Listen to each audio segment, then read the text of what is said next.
ఈ గిఫ్ట్ కావాలా? Hello guys, వచ్చేసాడు మీ చందుగాడు అయితే వచ్చేసాడు. సో ఈ గిఫ్ట్ లో ఉన్న ఫోటో ఎవరు అనుకుంటున్నారా? అది నేనే. ఎస్, అది నేనే. అది నేనే అది నేనే అది నేనే అనుకుంటూ అలా గిఫ్ట్ ప్యాకింగ్ అయితే వచ్చేసామన్నమాట. ఆఖరికి గిఫ్ట్ ప్యాకింగ్ అబ్బాయి కూడా ఎవరు బ్రో సేమ్ నీలాగే ఉన్నాడు అన్నాడు. ఆ ఒక్క మాటతో లేచి 2 జేబుల్లో చేతులు పెట్టుకుని నడుచుకుంటూ వెళ్ళిపోతున్నాను. నేను ఎక్కడికి వెళ్తాను కూడా నాకు తెలియదు. ఫ్రెండ్స్, ఈ రోజు అయితే మనం భూమిక పెళ్ళకైతే వెళ్ళబోతున్నాం అనమాట. భూమిక అంటే బృందావనంలో ఉండే భూమిక కాదు, మా ఫ్రెండ్ భూమిక. ఈ పెళ్లి అయితే 7 కి స్టార్ట్ అవుతుంది, కానీ నేను ఎర్లీగానే బయలుదేరాను. ఎందుకంటే నైట్ లో మనం డ్రైవ్ చేస్తే మనకు భయం అనమాట. ఎందుకంటే పక్కన వచ్చే దయ్యాలు బూ అంటాయని.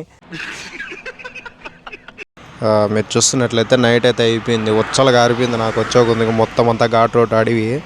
మనకైతే పక్కనే ఉందన్నమాట ఫంక్షన్ హాల్ అయితే. ఎందుకు ఇక్కడ ఆపారని ఆలోచిస్తున్నారు కదా, అదే కదా మీ డౌట్. హెల్మెట్ పెట్టుకొని తలకాయ అంతా గలీజ్ గా అయిపోయింది. అందుకని చెప్పేసి బండి అయితే పక్కకు ఆపేసి మన తలకాయ అయితే దూకుంటున్నాం అనమాట. ఎందుకంటే నాకు సోకులు ఎక్కువ వేస్తాను.